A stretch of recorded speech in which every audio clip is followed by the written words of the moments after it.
Hello and welcome to everyone here in the room and to those joining us online. Welcome to this evening's event, the EU's electricity grid investment gap. Can the next Connecting Europe facility deliver?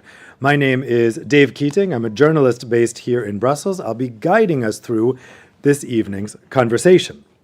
Today, we're going to be talking about financing energy infrastructure, which is emerging as a central issue in the next EU 7-year budget, particularly with the Connecting Europe facility. Now, that facility runs from 2028 to 2034, along with the long-term budget, and it's set to play a key role. As the EU accelerates the electrification and decarbonisation of its entire economy, the CEF's effectiveness will depend on its ability to support not only cross-border interconnections, but also national and distribution-level electricity grids that underpin system integration, security of supply, and economic competitiveness. Now, as you can tell from the name, the Connecting Europe facility is meant to connect Europe, and traditionally, that's been understood to mean connect member states, connect across national borders. But tonight we're going to be asking whether that understanding is a bit too narrow. Some stakeholders argue that the future CEF will have to be carefully designed to reflect the rising investment needs in national electricity grids as part of a whole power system. Now, this remains an important aspect factor for large-scale energy projects, particularly for offshore wind, for large-scale energy storage, and other strategic energy assets that serve both national and EU interests, even though they may only be within one member state. Now, at the same time, most of the smaller-scale renewable energy sources and energy storage facilities are connected to the distribution grid, enabling the development of prosumers and energy communities where consumers and citizens can really get involved in the energy transition and help with overall efforts at electrification. Now, stakeholders broadly agree on the importance of the CEF, but there's some disagreement about how exactly to apply it and where the emphasis should be. Many claim that focusing exclusively on cross-border projects is insufficient, arguing that domestic grids, both transmission and distribution, should be acknowledged as integral to the functioning of the internal energy market. So that's what we're going to talk about today. To get us started, I would like to welcome here to the podium Marcin Laskowski, who is Vice President of the Managed Board of the Polish Electricity Association, PKEE. Marcin? Thank you, Dave.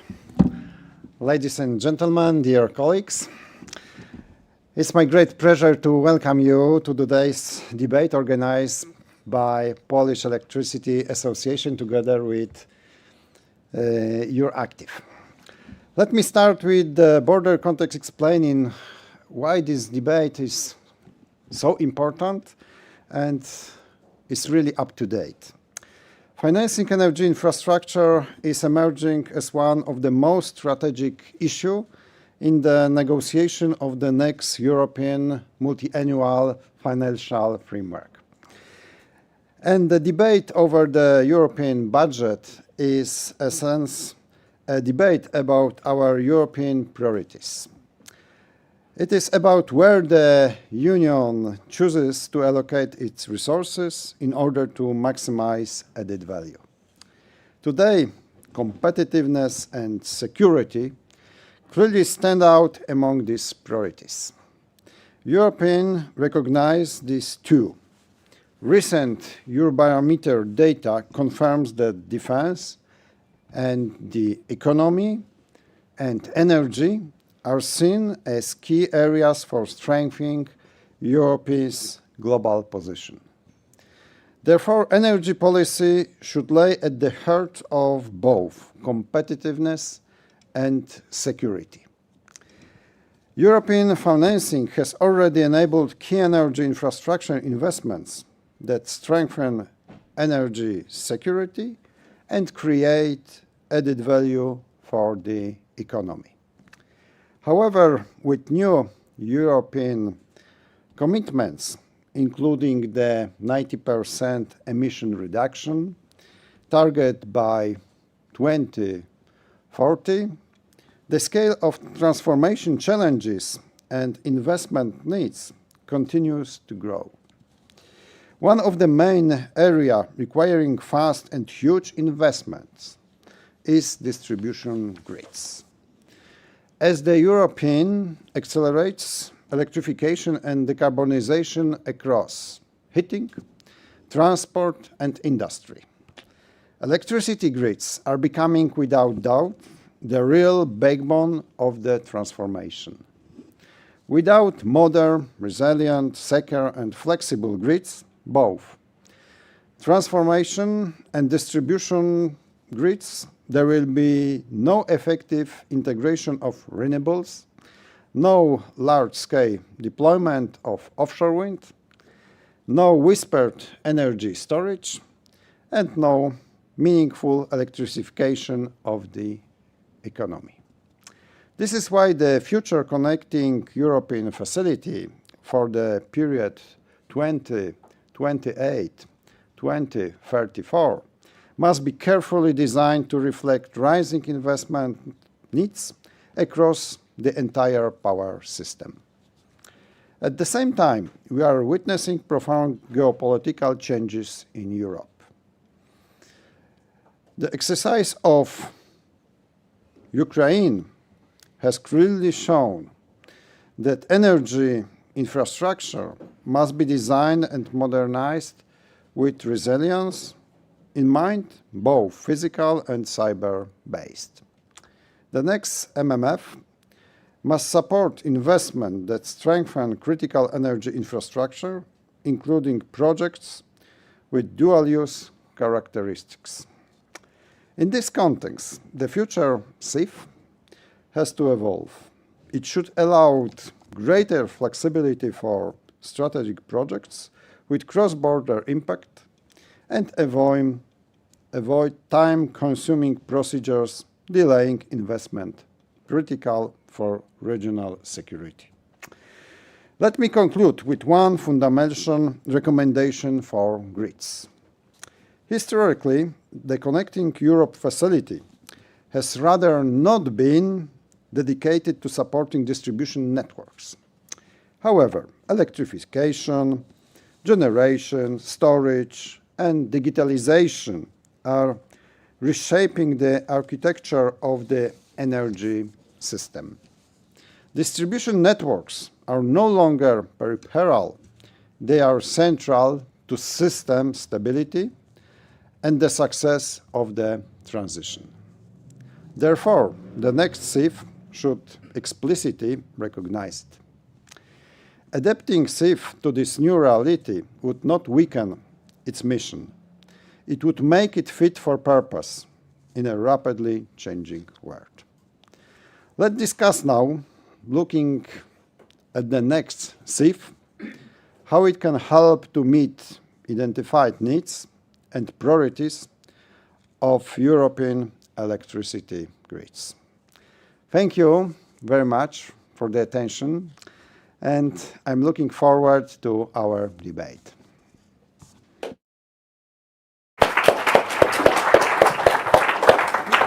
Thank you very much, Marcin, for that introduction to get us started. I'd now like to introduce you all to the panelists we have here with us tonight. You can all take your seats now. We have here with us tonight Joachim Balke, who is Head of Unit for Infrastructure and Regional Cooperation at the European Commission's Energy Department. We have Polish MEP Kamila Gasiuk-Piowicz, who is Vice Chair of the IMCO Committee and ITRE Committee Rapporteur on the Connecting Europe Facility, from a member of the European People's Party group. Then we have Elizabeth Cremona, who is a Senior Energy Analyst with the think tank Ember Energy.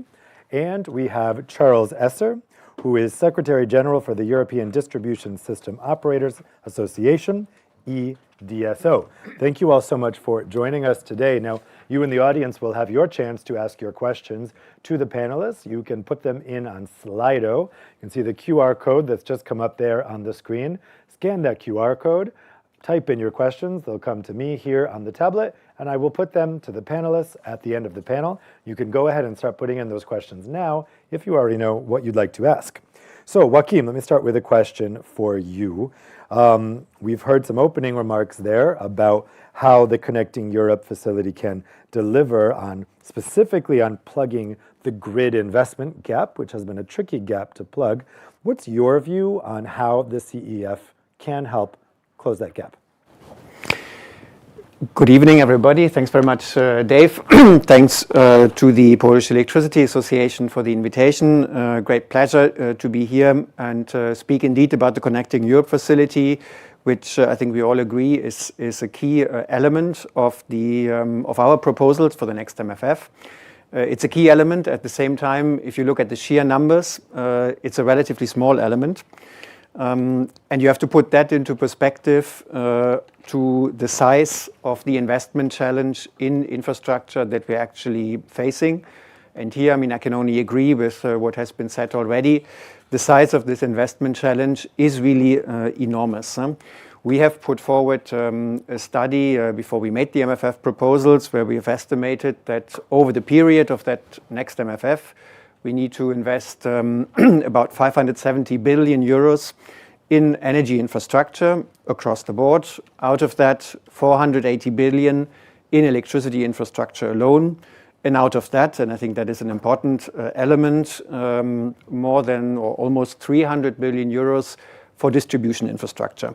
So quite clearly, we recognize the size of that challenge, and we also recognize that if you look at the sheer bulk of the investment, the majority of that is indeed going to be at the distribution level, no doubt. What we're facing is basically a coincidence of a need to rapidly modernize our grids simply because of the cycle. They tend to be old. And the need to expand them because we need to integrate the market and we need to integrate the renewables. So all of that means that we do first and foremost need to make grids investable for private investors. And I emphasize that because whatever we do with the CEF and whatever we do with the budget as a whole, we will never be able to plug that huge investment gap from public budgets alone or even in the majority. So first and foremost, we need to ensure that the conditions are right to attract private investment in those grids at all levels. Now, the Connecting Europe facility, of course, holds a very crucial role in this context. It is the instrument that we have at European level to help us bring about infrastructure which has I would say, a European benefit which exceeds the national benefit. This is why in all the tools that we have, the Connecting Europe facility is, if you like, the most centralized tool. It's the one that we run from Brussels, exactly for that reason, because it helps us to incentivize those infrastructure investments where member states otherwise would not necessarily prioritize them to the extent necessary. And this is very important because we need to integrate our internal market physically. If we don't do that, we cannot hope to achieve the objectives that we have in terms of competitiveness, in terms of decarbonisation, and perhaps most importantly, even in terms of making ourselves independent from external supply. So this is, in our view, the very specific role that the Connecting Europe facility has. It has to be targeted to this purpose, and crucially, it has to enable it has to trigger private investment to come forward. Just one more figure, if I may. We have invested over the existence of the Connecting Europe facility. We have invested round about 8.4 billion euros of taxpayer money. This has triggered overall investment to the level of over 15 billion euros because we do not finance projects entirely, but only partially. So there is this effect of pulling in private money into the grids, and this is, I think, what we have to reinforce further going forward. So this is, in our view, the key role that the Connecting Europe facility plays in the overall picture. Great. Yeah, and very good point. Connecting Europe facility is there to get investment into projects that would otherwise not be funded by national governments, precisely because they've involved these pan-European benefits, and we can talk more later about what types of things member states have not been incentivized to invest in. Now, Camilla, let's turn to you next. So you are the rapporteur in the Industry and Energy Committee on the Connecting Europe facility, and your report should be coming out, I think, in about 2 months or so. What can we expect from the report specifically on the subjects of grids and the gap? Thank you very much for organizing this very important discussion and creating this opportunity to exchange the views. Thank you very much for the Polish partner and building this opportunity too. Yes, we are going to deliver the first version of the report in the end of the March. And in simple terms, my goal is that the CEF helps Europe strengthen and modernize its electricity grids so the energy can move where it is needed and when it is needed. CEF has already been a very successful program. It helped build important cross-border connections and brought national electricity systems closer together.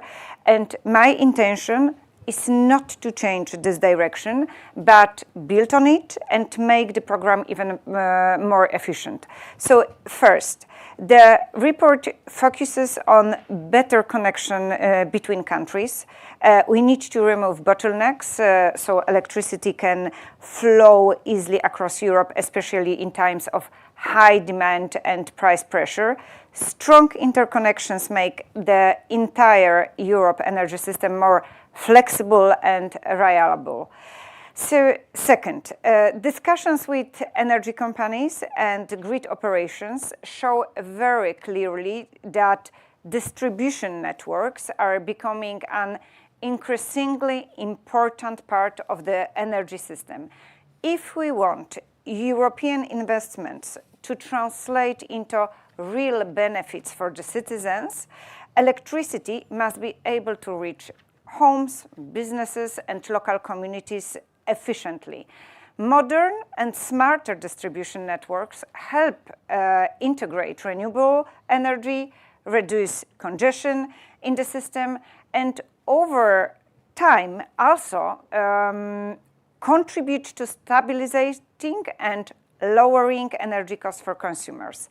And third, the report highlights the importance of security and resilience in today's geopolitical environment. Protecting critical energy infrastructure is absolutely essential. This means both physical protection and stronger cybersecurity for energy networks. So the main message is absolutely clear. The Connecting Europe facility should continue supporting the key border infrastructure while helping Europe build stronger, smarter, and more resilient electricity grids, as those are essential to better integrate the energy we have from renewables and in long term can help bring the energy prices down.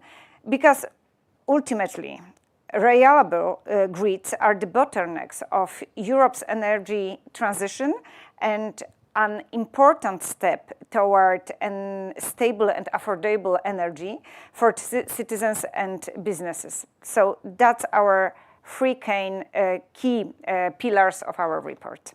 Great, thank you so much for giving us a little preview of the report there. Elizabeth, let's turn to you next. When we're thinking about the gaps that need to be plugged, where is Europe right now in terms of interconnection, and where does it need to be in the 2030s? Thank you, Dave, and thanks for the invitation to be here today. I think this is a critical question because we start from the knowledge I think almost everyone in the room has, that our electricity system in Europe is actually the world's largest interconnected grid. So that's definitely something to be celebrated.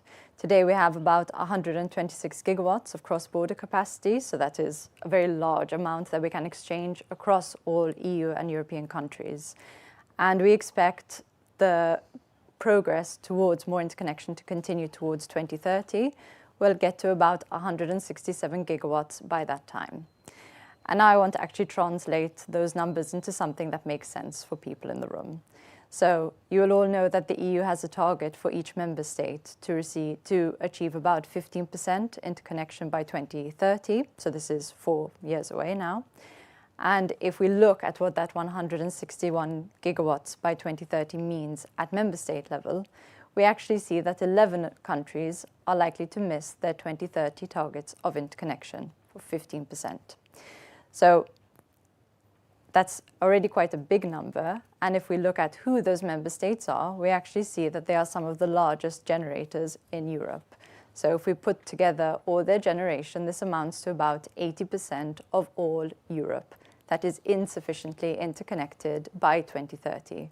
So the starting point that we will have for the next CEF is actually already on the back foot. We will be needing to make up the gap that member states need to reach their 15% target. And then looking ahead to where we need to go beyond 2030, we'll need additional investment to actually continue to build interconnection. But this is not only about targets. Ultimately, interconnection is about delivering the maximum benefits to European customers across borders through integrated energy markets. And in fact, if we look at those who are falling behind on their interconnection targets, it's actually the ones who would benefit most from having more interconnection. So Germany, Poland, Italy, these are all fossil-heavy dependent economies that would benefit greatly if they had more ability to import cheaper and cleaner power from their neighbors. So really, interconnection is not just about targets, it's about reaping the maximum benefits for the consumers at the end of the day. And now what does this mean for the next CEF, 2028 to 2034? On average, we see about 6 years between a project receiving CEF funding and actually being commissioned, so coming online.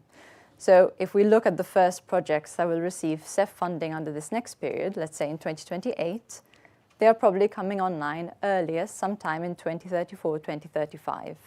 So the next CEF pot of money that we're talking about is to finance projects that will come online in the 2030s.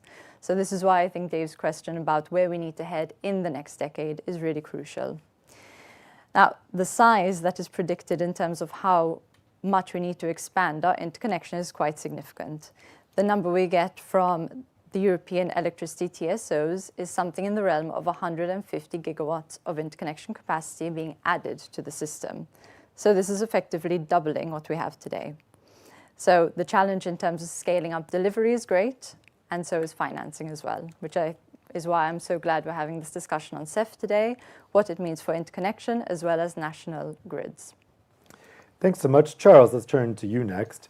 From the point of view of electricity district system operators, where would you say the gaps are right now, and what's needed to fix them?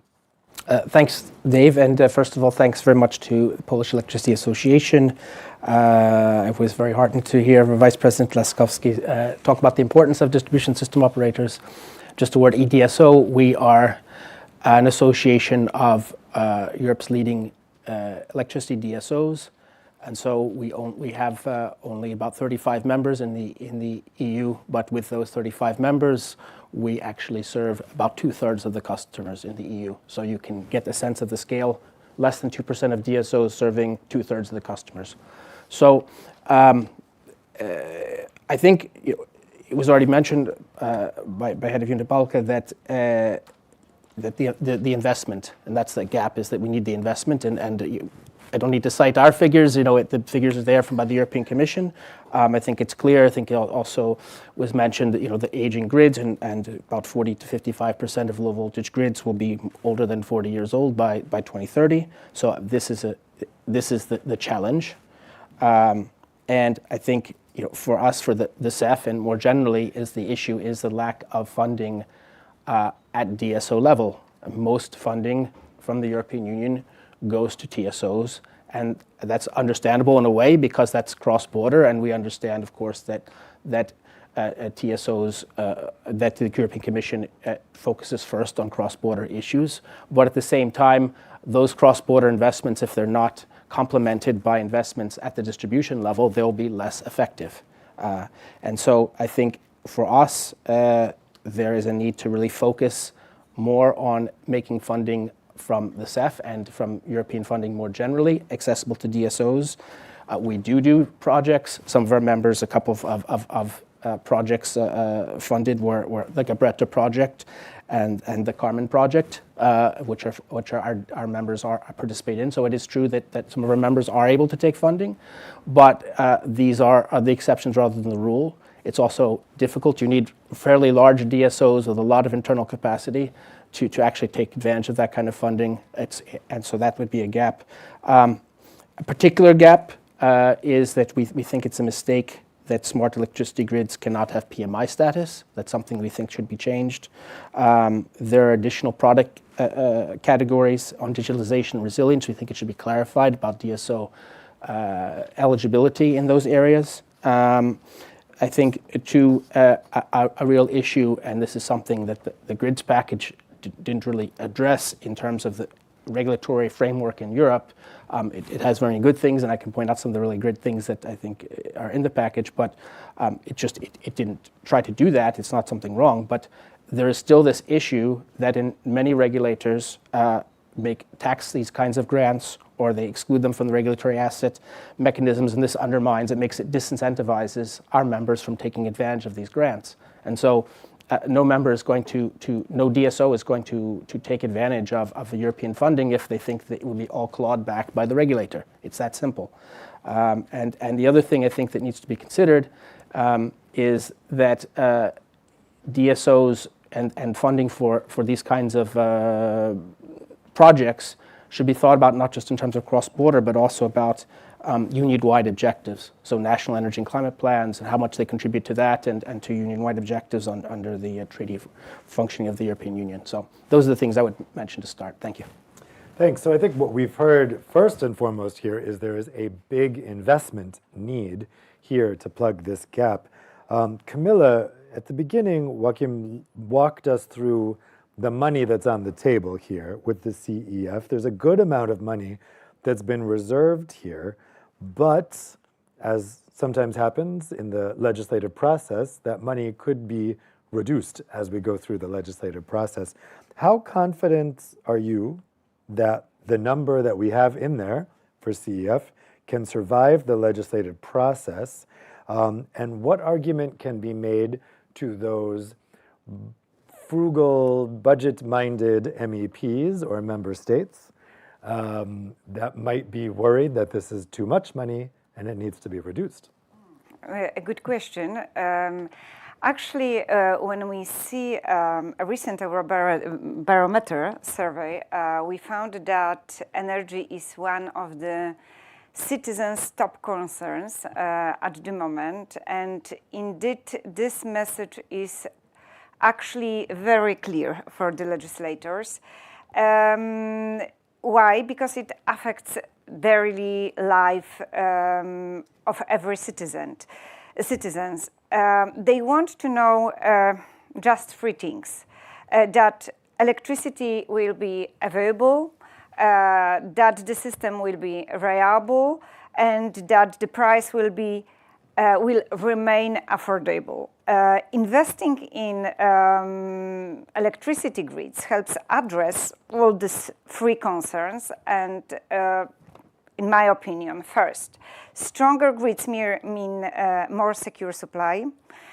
When electricity systems are better connected, power can flow to the places where it is needed most. If one region faces shortages or technical problems, energy can be redirected from elsewhere. This makes the system more stable and reduces the risk of the outages. Second, modern grids helps control costs. It is very important when networks are too weak. Renewable energy cannot always reach consumers, and cheaper electricity is sometimes wasted. That creates congestion and additional system costs. So by investing in key grid projects with clear European value, programs like CEF can help make the energy system more efficient and keep prices more predictable for the households and businesses. These are often large infrastructure projects that are difficult to finance privately, and what is important, bring long-term benefits to the whole European market. And the third, grid investment unlocks the energy transition. In many parts of Europe, renewable energy projects are ready, but cannot connect to the system because of the grid is not strong enough. And strengthening networks helps bring more clean energy into system and ensures that citizens can actually benefit from it. I started with this statement from Barometer survey that people are worried about energy. And I think that there is another reason of this fear. I think that we all remember the last winter and this sense from the Ukraine, minus 18 degrees, a whole neighborhood without electricity, and Russian destroying critical energy infrastructure on purpose. And so I would also add to this list of arguments and justification protection of critical infrastructure, as it is vital to ensure that in the times of crises, the grids are well protected, ensuring stable and affordable energy supply to all consumers, protecting them from the sharp price increases and just disconnection. So in simple terms, when we close grid gaps, we make the energy system more reliable, more efficient, and better prepared for the future. And that is exactly what citizens expect and what we would like to deliver. Well, Kim, Camilla was mentioning the Eurobarometer survey finding energy concerns quite high up on the list of citizens. I'm sure the recent events of the past 4 days will make those concerns be even higher at the moment. How, as this goes through the legislative process, as the Commission is working with the Parliament and the Council, the forward view toward trilogues even, how can the Commission convince the co-legislators to maintain this amount that you've set and connect it to those energy security concerns? Yeah, I think that's indeed the most important task that we have, and I'm very happy that I can only fully agree with what has been said here, because I think what we need to make clear to the co-legislator is indeed what are the costs of not investing in grids. And again, what are the costs in not making the money available from public budgets that would help these investments going forward?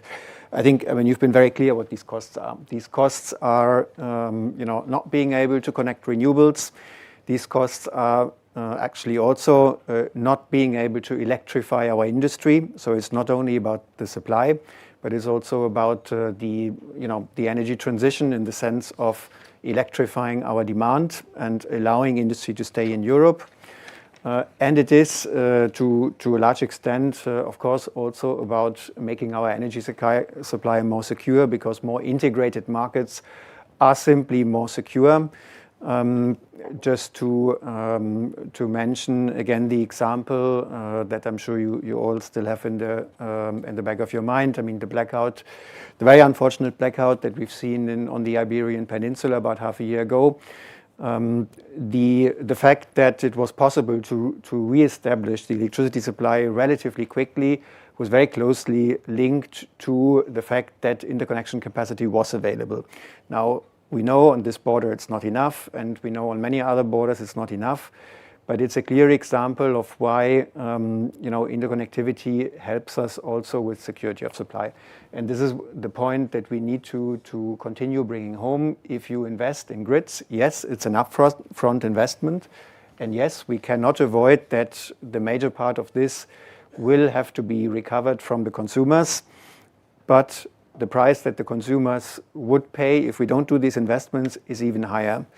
And this is the case on all levels. We like to quote the numbers, which admittedly come from NSOE, but they're confirmed by the regulators. If you invest 3 billion euros in interconnectivity going forward, you would save 5 billion. So, I mean, clearly all of these investments that we target, I mean, they have a positive return, and the same holds true for all the investment that Charles's members have to do on distribution level. So I think this is the core of the argument, because again, I mean, it's all about affordability and competitiveness nowadays. And we have to make it clear that if we don't make this investment, and we have to make it quickly, then the costs will be higher. Elizabeth, so Joachim was mentioning the instability we're seeing when it comes to energy at the moment, and so that makes us think we set this legislation now. This is a 7-year budget. That's a long period of time. How can we future-proof these funds and the CEF as a facility to make sure that grids can benefit from them all the way until 2034, when we are facing such an unpredictable geopolitical situation that can have big impacts on energy? Well, I definitely agree with, I think, all of the speakers present who just agree with the concept that interconnection ultimately brings benefits: stability, security, resilience, and increasingly this is not only energy security and resilience, but broader geopolitical security. So when it comes to future-proofing CEF, I think there have been some beneficial proposals made in the revision of the 10E regulation, which is what ultimately sets out what constitutes a PCI or PMI project, which is the projects that are eligible for CEF funding. So we have inclusion of some new categories such as non-wire solutions, which is fantastic. So we know we can't build grids super fast, and therefore we need these quicker, very effective solutions, and it's great that they are now included. One thing I do want to point out, though, is although the budget for the MFF is large, when it comes to CEF and the amount that's being dedicated for energy, it's certainly a massive step up from previous funding envelopes. So the proposed budget for the next CEF period is about 30 billion, if I'm not mistaken. If we look at the proportion that was allocated previously to electricity specifically within CEF, that's about 60%. It actually means we're talking here, so when we talk about interconnection, transmission, distribution, non-wire solutions, all of these broad categories, we're still just talking about 17 billion. That is the proposed budget of CEF for electricity interconnection if we assume the same proportion is allocated for these projects as was previously done. 17 billion is a drop in the water. So we do need to be thinking about alternative funding that complements CEF. CEF has a very particular purpose within the financing framework. It's great in that it brings and mobilizes a lot of private funding as well, similarly from EU institutions such as EIB, EBRD, but we do need to be discussing what will complement CEF funding, because it alone is clearly not enough to support the massive investments we need across all these different voltage levels of grids, whether it's cross-border or national, and also the new categories, which are great that they're being proposed, but it does mean we need to be talking about how do we mobilize all of these different types of funding in order to deliver the investments that we are hoping to see.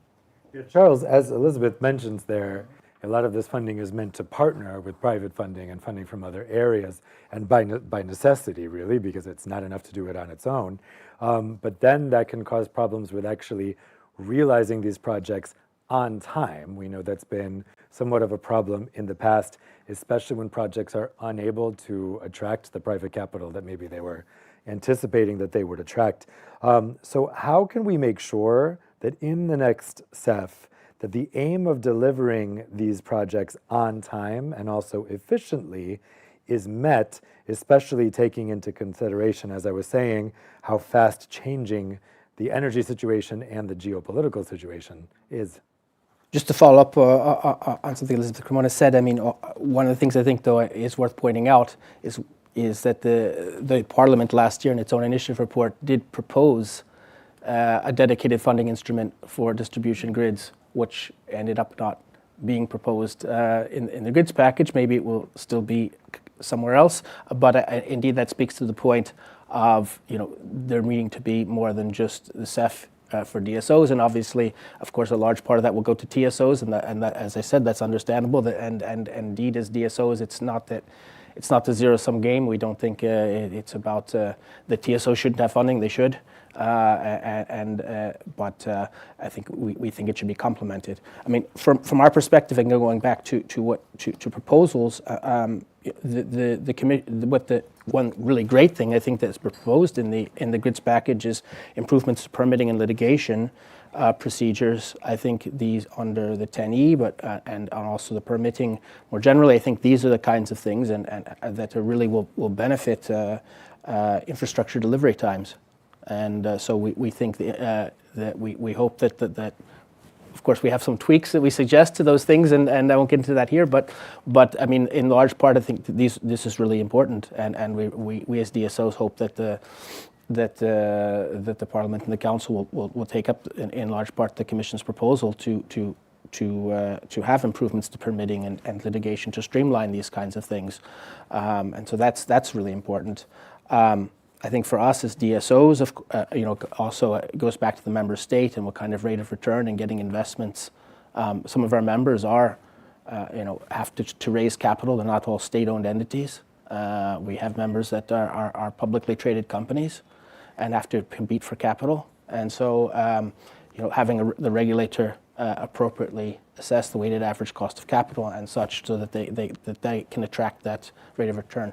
That being said, of course, still, even with all these things, grid tariffs will still fund much of the capex and opex, and I think it's worth pointing out in this whole competitiveness debate that actually, if you look at energy or electricity prices, that our grid tariffs here in Europe are actually competitive with other parts of the world, and our fossil fuel costs are obviously higher, but our grid tariffs that we think are quite competitive with other parts of the world, so that's worth pointing out.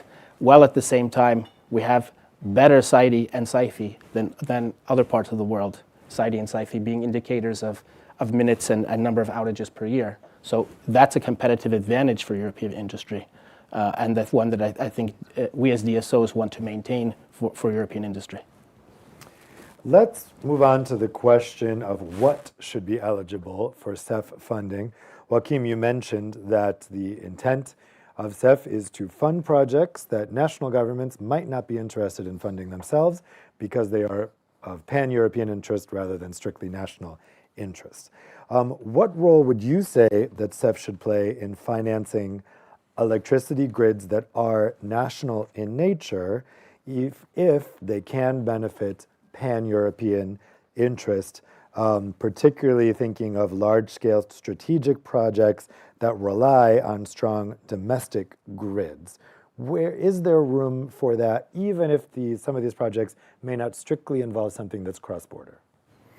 Yes, absolutely. So I think, as it's been mentioned by one of you, I think Cremona, the core rules about what is eligible under the Connecting Europe facility are indeed set in the 10E regulation, and it's been mentioned. So we have very recently proposed to revise the 10E regulation with a view to, I would say, enlarging somewhat the scope of possible solutions that we would like to bring in the focus of our 10E policy, and then also be able to co-finance.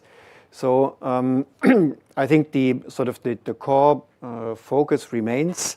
When we look at the objective that the project is to achieve, I mean, we still think the very specific objective that this drop in the ocean, as you said, should target is where there's an issue at the border. But you're totally right in saying where there's an issue at the border, the solution is not necessarily always at the border. The solution can indeed, in many cases, be within the national grid. So this is the question of internal reinforcements, where in fact we have proposed to, I would say, reinforce the role of national reinforcements in our overall planning, and also for the purpose of eligibility of the 10E and CEF. So this is one element, but I would also want to reiterate, although it's been said before, we have sought to put a greater emphasis on solutions other than copper and aluminium, so what we've called non-wire, because again, these can, as you said, Cremona, often be deployed much faster, and they can often help increase the capacity at the border as well. So in other words, there is, I think, a growing recognition that while our focus will always remain on, where's the border, where there's an issue, the solution very often is not necessarily at the border. And we want to be able to capture all those solutions and also, if necessary, in some cases, financially support all those solutions. And maybe last word, indeed, there continues to be a possibility also for DSOs to participate through the smart electricity grid projects. So again, in cases where there are bigger DSO-related projects, where there is a cooperation component, we think that is important. But I think it's also important to realize that if you're talking about, the host of small DSOs which exist in Europe, specifically in the country from which I come, there are about 700. For those, CEF will never be the instrument of choice. It's not made for that, and it will always remain too complex. That's why it's important that next to CEF, we have instruments such as going forward, the NRRPs, which build basically on the RRF model. And we've seen that model, the RRF model, has actually been relatively successful at channeling public funding, also EU public funding, into local grids, but with a different mode, with a different delivery mode, one which gives a much stronger role to member states than is the case for CEF. Charles, from your perspective, how willing do you feel that the EU has been or will be to kind of extend the definition of what might be considered a cross-border project?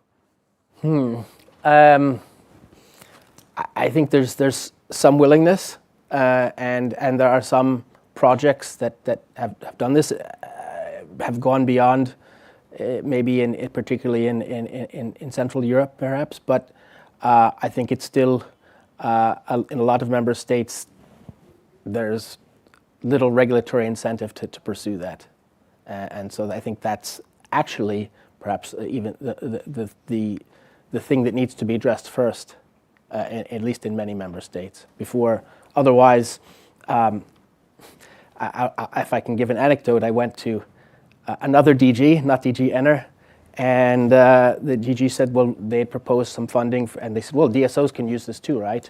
And I said, well, have you considered the regulatory framework? And they asked, what's that? Really, there's sometimes funding out there, but it's very difficult for DSOs to use it. Also, I think it's important to think about coherence of all these different funding mechanisms, whether it's Horizon Europe or CEF or whatever it might be. It's really important to think about making sure everything is coherent in the way they can be used. I mean, certain members also take advantage of things like funding that's like Horizon Europe. And indeed DSO itself does, though that's of course on a much smaller scale and for innovation rather than actually connecting projects. But nonetheless important to think about how everything works together, all these funding instruments against large other funding that may come from grid tariffs or from advantage loans from EIB and such. Well, we've had many questions come in from the audience. I'm going to go to those already. Camilla, the first question is for you.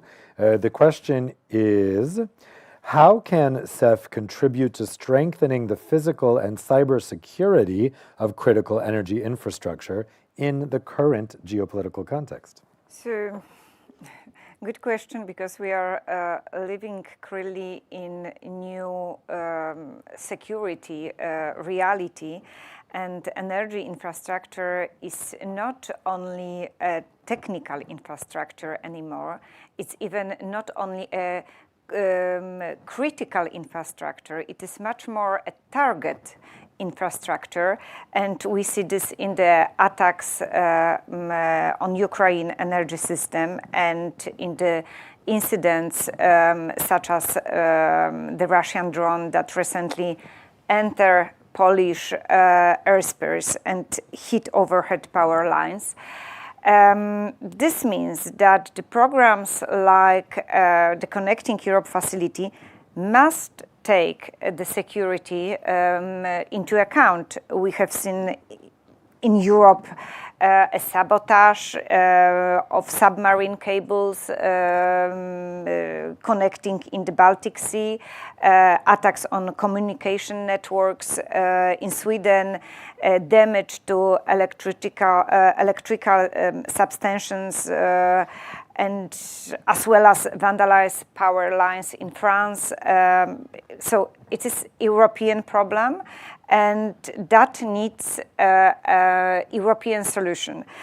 So energy security can no longer be understood as we used to understood it, as a matter of only capacity, connectivity, pricing, which means that it is a matter of resilience, the ability of system to withstand a shock, to operate under the crisis conditions, and to quickly return to normal operations. So first, CEF should be able to support projects that strengthen the protection of critical energy infrastructure, that include, for example, reinforcing key substation, improving physical operation protection through precast concrete structures, or moving some infrastructure underground, etc., or upgrading control systems so they are less vulnerable to the cyber attacks. Secondly, security should be built into cross-border projects from the start. When we developed projects of common interest, resilience and the ability to quick restore operation after an incident should be part of how these projects are designed and evaluated. And third, cybersecurity is becoming increasingly important. Energy networks are digital systems, and protecting them against cyber attacks is essential for keeping electricity flowing to homes, hospitals, and businesses. So the message is quite simple. If we want secure and resilient Europe, we must treat energy networks as critical infrastructure that deserves strong protection because they are essential both for economy and our security. Okay, next question is for Elizabeth. The question is from Bernardo Matos. The debate has focused primarily on the amounts that should be allocated to CEF Energy. Yet many energy infrastructure projects face delays due to things like poor risk management and stakeholder coordination. What can be done in CEF to improve the execution of the projects? Thank you for that question. I don't know if it's a CEF-specific question. I suppose it relates to all grids, really, as we are talking here about massive infrastructure projects, which naturally have many steps, take a long time, require extensive stakeholder consultation, which in some cases causes delays. I think that question relates to everything, really, as opposed to just specifically projects falling under CEF, which would be the PCI or PMI projects. So I believe there are a lot of best practices that seek to accelerate this and avoid these lengthy cases. I know for one thing, there are certain countries where bureaucracy and administration takes so long that companies actually start to apply and put in paperwork 10 years ahead of when the project is expected to start to move ahead, simply to kind of get it out of the way. So there are certainly things that are being discussed. Same with the 10-year regulation when it comes to permitting. So I think this is definitely something on the top of the agenda. How do we accelerate? But then a final thing is something that's already been mentioned a number of times, non-wire solutions. I think at this stage, we want action on grids to be as fast as possible, especially given now this increasing connection between grids and security, whether that's energy security or wider security. So non-wire solutions really do present a no-regrets option. They are lower cost, very fast to implement, and actually super effective. Well, next question is to Joachim. This question is from Haiyan, and it's about a very current development, very current. What is the connection between the Industrial Accelerator Act and resilience, along with the Industrial Accelerator Act's requirements for EU origin? Right. So, I mean, the Industrial Accelerator Act as such, Which just came out. So maybe I will not sort of talk too specifically about this act, but I think the main connection that we need to keep in mind is precisely linked to what Cremona said. So, I mean, what are the main factors why we're not fast enough with the rollout of our grids? Okay, I mean, the permitting, I think we've discussed already for 100 years, more or less. It's still relevant, extremely relevant. But I think the other issue, which is a bit more recent in the discussion, is indeed the whole issue around supply chains and procurement. Because, and again, I mean, Charles will be much better placed than me to talk about this. But I think it's pretty obvious that one of the main factors which is slowing down the deployment of grids, again at all levels, is the availability of the core components, of some of the core components, in a timely manner and at the right price. So this is it's not an easy issue to address. It's not one on which we can simply legislate. It's also one where I think we have several objectives. On the one hand, we actually need this competitive supply. On the other hand, of course, we're also quite keen on being sure that we have a strong supply chain in Europe on this as well as on many other things. And these objectives need to be brought together. For this, whatever we've proposed now is only a first step, because we also need to look at the procurement rules, and we're still going to do that later this year. But I think that is really, if you ask me if you ask the TSOs and DSOs, what is the key concern in terms of the speed of the rollout of the grids, probably the majority will tell you it's the situation on the supply markets, the supply chain, the procurement rules also. I think that is where we need to still put probably much more attention also over the next years, because it's an issue which is probably more difficult to solve than putting more money into a facility, which is also important. Charles?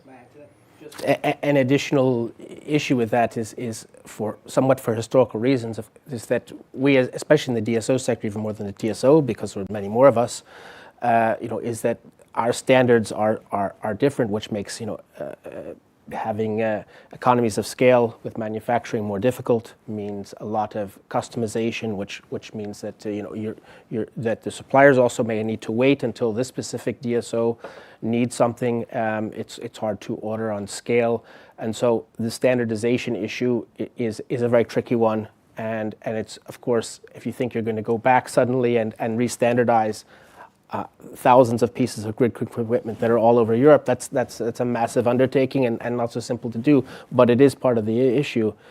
We know it is, and there's some incremental movement to work on that issue by DSOs, but it's still a tricky issue, to be frank. And so that's also part of it, and it also even affects beyond the supply chain issue. It even affects the ability of us to help each other out when there are emergencies, because our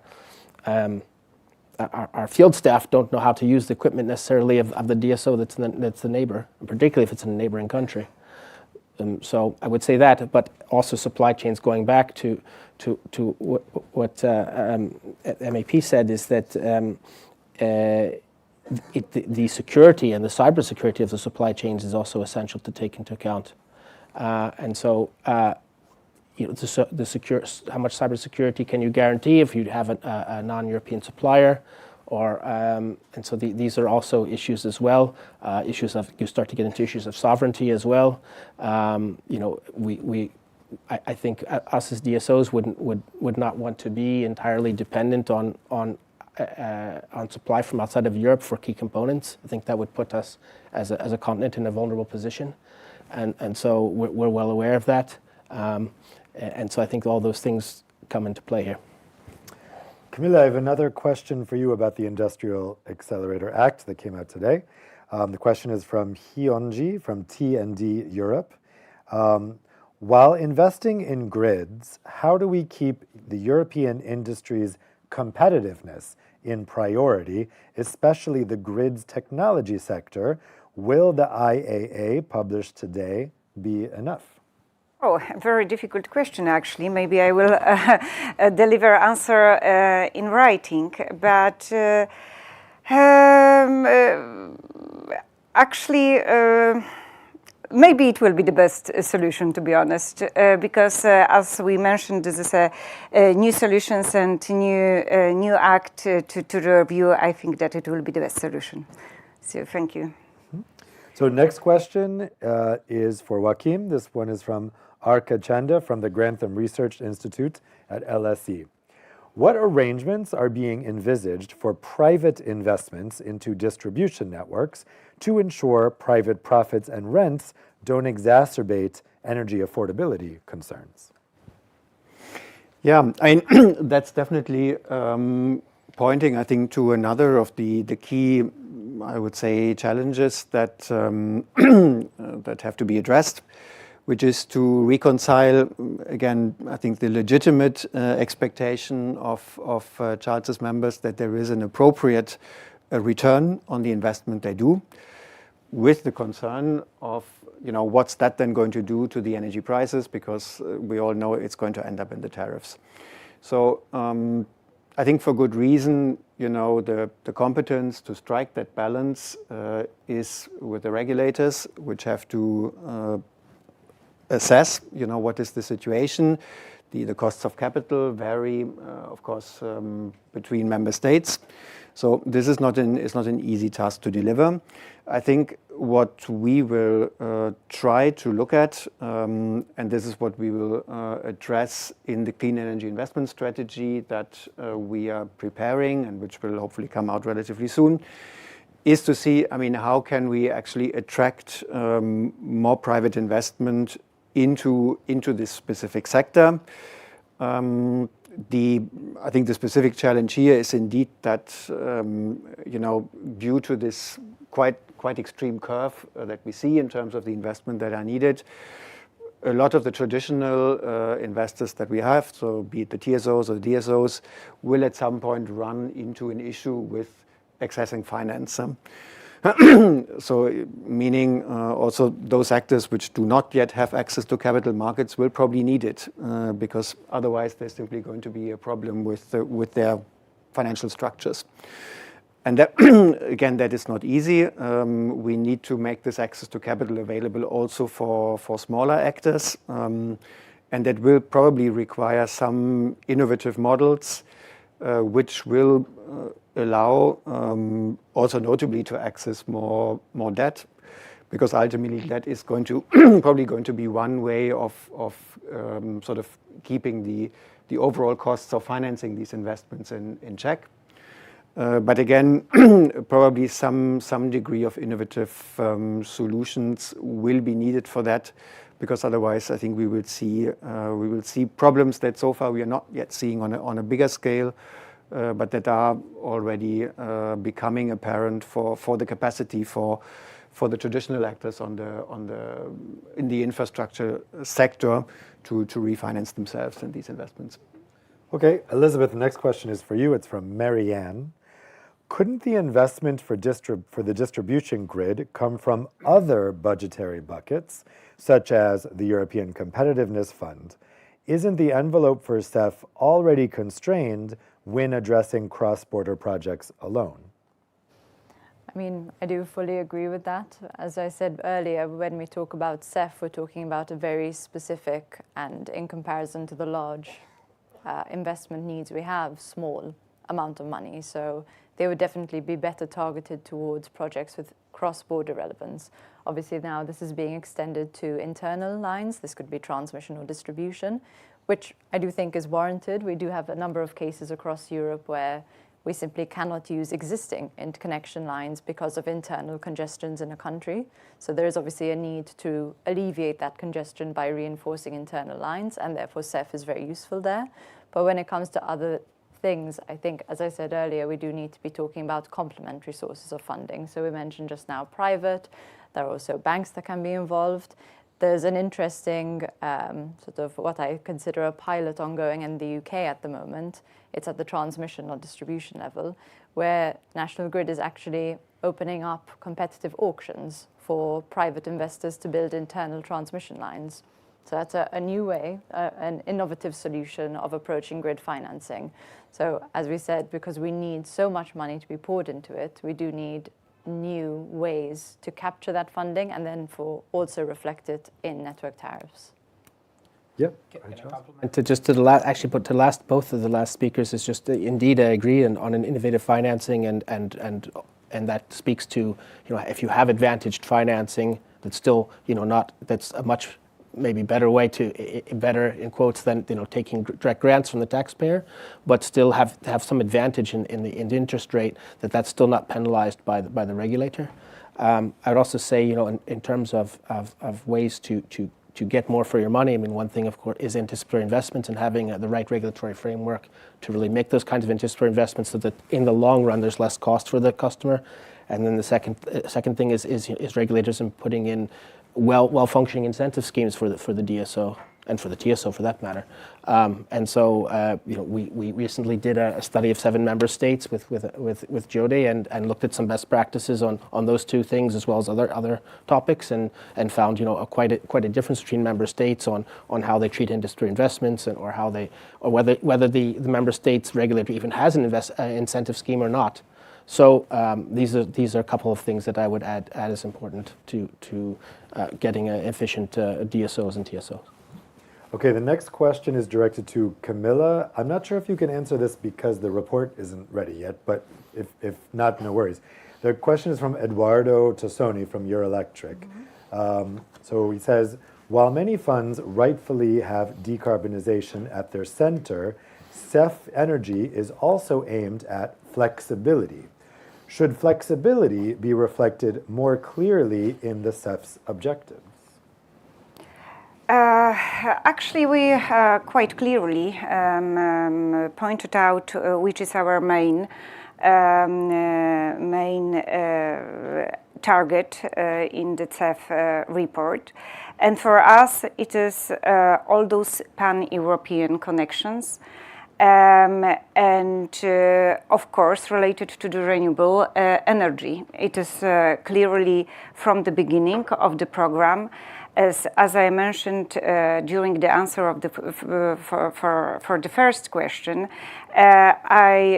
in my aims, I don't want to change it. It is for me absolutely obvious that one of the most efficient programs among European funds shall in the main shape remain as it is. So trans-European connections and those which are related to the renewable energy.